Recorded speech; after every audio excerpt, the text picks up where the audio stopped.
I want to bring up a really tough subject, and it's something that I've personally dealt with, and that is coping with anxiety and depression as an entrepreneur. Ooh, You know, deep. it is deep. It is deep. Here, let's play this video. In Australia, there was a palliative care nurse who wrote a book called The Top 5 Regrets of Dying People. These were people that were dying before their time, like I used to look after, of cancer or chronic neurological illness. You know what the top regret of dying people was? That they didn't have the courage to be themselves. And the third top regret was that they didn't have the courage to express their emotions. They pretended to be happy when they were not, and so on. So the question for the rest of us is, do we want to wait till some terminal illness wakes us up? Or should we just confront the fact that in so many ways we're afraid to be authentic because we're so afraid of being rejected? And as children, we didn't have much choice. As adults, can we develop that freedom to be ourselves? This subject kind of came out of nowhere. Mm-hmm. And it was actually during a moment where I was kind of in a down spot, and I was getting myself out of it because I've dealt with depression and anxiety. I guess it runs in my family.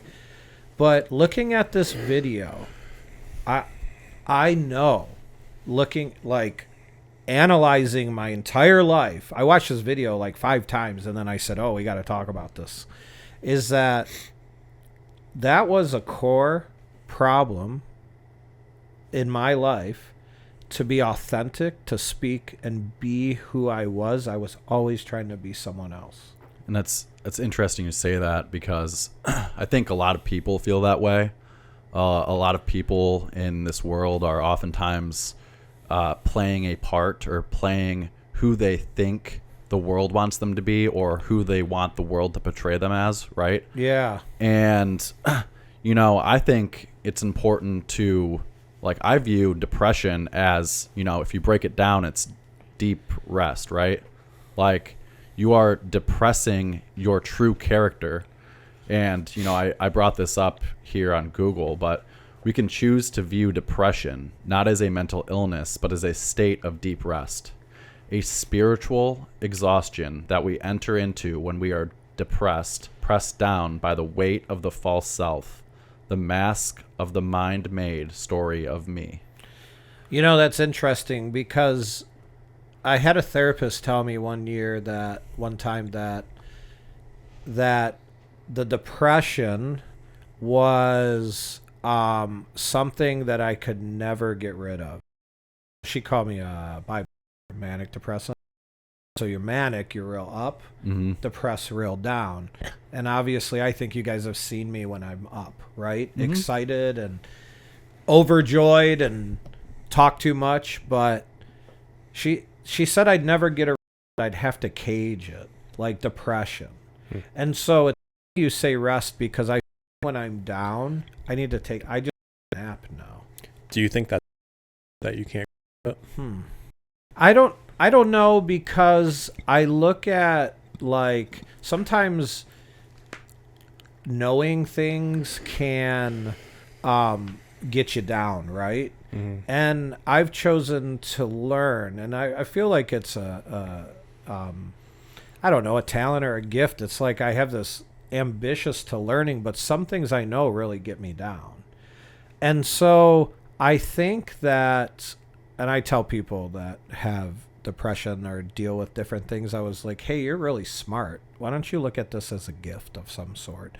Maybe you're just down because of A, B, and C, but ultimately it's like, face it, right? You have to face it. Oh, yeah. Absolutely. You know, and so, Pat, I mean, before we started filming, you said, yeah, I'm not really into this. And, you know, I actually didn't think you would be.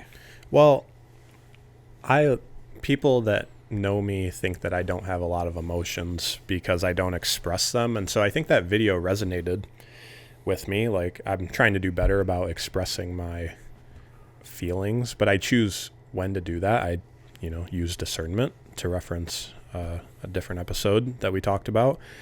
But I do try and express them because I think it's important to get them out instead of holding them in. But the reason I said that was because I think it can be helpful.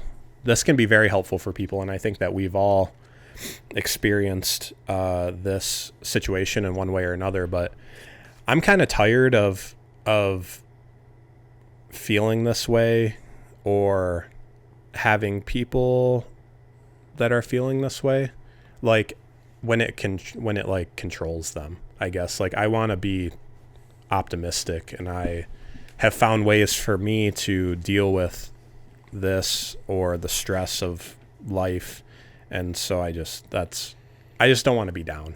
Yeah. And I would say that any type of depression I've dealt with over the years has kind of driven me. Because what do? A lot of people that they kill themselves. They stay in their basement. They sleep. They don't do anything. Yeah, don't do that. Right? Mm-hmm. For me, it motivated me myself to keep moving.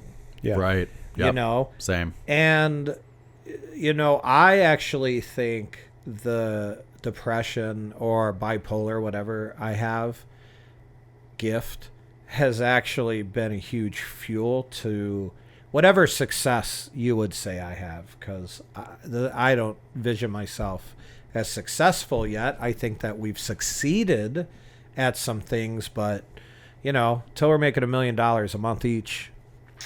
Yeah, that'll be sweet. I'm looking forward to that. But, what I found, it's not just about me dealing with depression or anxiety while I'm working. It's learning how to deal with other people that have anxiety or depression while they're working for you. Yeah, and I think that I have a lot of sympathy or empathy, depending on the situation, for people who are going through this, because it is tough. When you're in that time of depression, or you have a lot of, overwhelming feelings or emotions when you're going through hard shit, I think it's hard to see the good in that. It is in hard. The lessons. You can't see anything else. Not Right. till later, hopefully. But, looking back on it, there's so many lessons in those hard times, and you learn so many more lessons in the hard times than you do in the good times. If you're going through something hard right now, I think it's important to slow down and really analyze why things are going wrong and what you don't like in the situation, because what you don't like in that situation is probably the thing that is pulling you down and that is keeping you from becoming the best version of yourself. Follow me.